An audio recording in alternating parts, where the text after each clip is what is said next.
Imagine you've spent months designing the perfect RF component. It's highly optimized, it performs beautifully. Now your client says, "Can you send me the model so I can integrate it into my system simulation?" And suddenly you have a problem. If you send the full design, they get access to all your intellectual property. But if you don't send it, they can't run the simulation. Introducing 3D components. Share the physics, not the secrets. I'm Carla, an application engineer for HFSS at Qfinsoft, an authorized channel partner for Ansys, part of Synopsys. I want to introduce 3D components, a powerful tool in HFSS which will take your collaboration to the next level.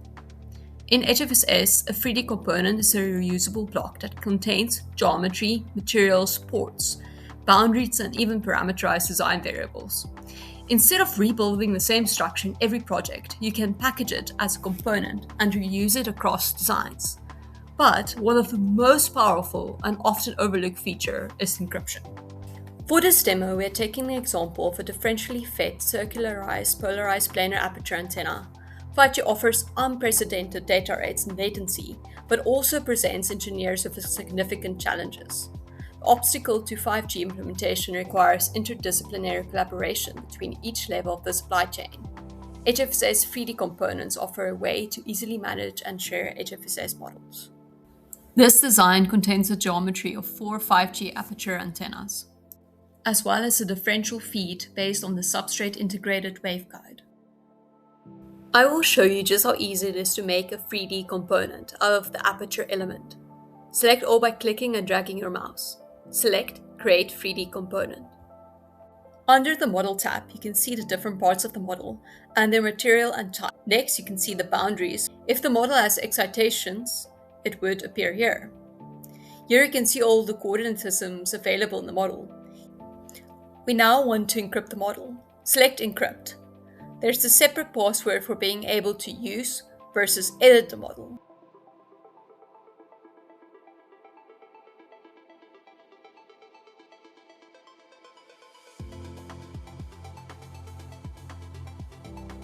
You can choose to hide features.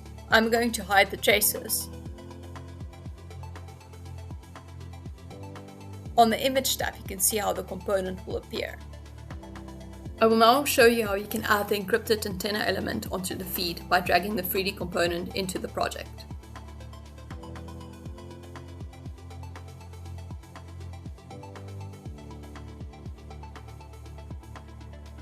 Note that the default coordinate system of the antenna element was set to be convenient when added onto the feed.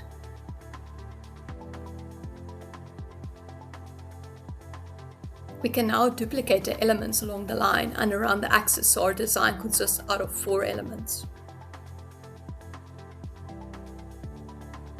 One of the benefits of using 3D components is that when you have multiple 3D components included in one design, mesh assembly can be enabled, which allows HFSS to build the initial mesh on just one instance and then share that initial mesh with all the other instances of the same 3D component.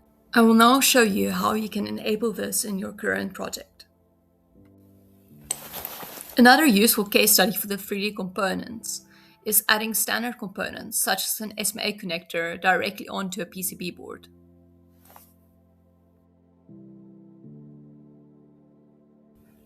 When viewing the properties of the SMA connector, you can see that the excitation is already included, simplifying setup and integration into the overall simulation. 3D components also enable the powerful Ansys Mesh Fusion technology. This allows 3D regions to mesh independently with 2 major advantages. First, each region can use the most suitable meshing algorithm. For example, this PCB uses Phi, Classic, and Tau meshing for different components. Second, it improves integration between electrically different scales. For instance, the PCB can be mounted on a much larger drone while reducing mesh count and computational time.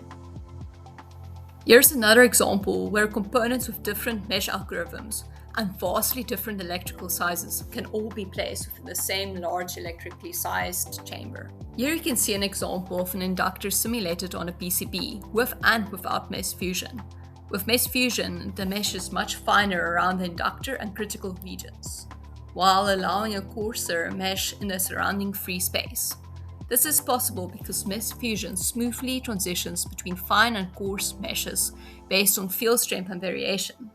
Without mesh fusion, the entire model requires a finer mesh, increasing mesh count and computational cost. Another major benefit of using 3D components is the 3D component array solver. This advanced domain decomposition method enables very large antenna arrays to be solved far more efficiently by dividing the problem into smaller and manageable regions. It significantly reduces memory usage and computational time, making it practical to simulate electrically large and complex array systems that would otherwise be extremely difficult to solve with conventional methods. In summary, HFSS 3D components provide far more than just a convenient way to reuse designs. They enable secure IP sharing, faster model integration, advanced meshing techniques, and efficient simulations of electrically large and complex systems. From PCB assemblies to massive antenna arrays, 3D components help engineers reduce setup time, lower computational cost, and collaborate more effectively across the design chain. By sharing the physics instead of the secrets, engineers can confidently move from individual component design to full system level simulation.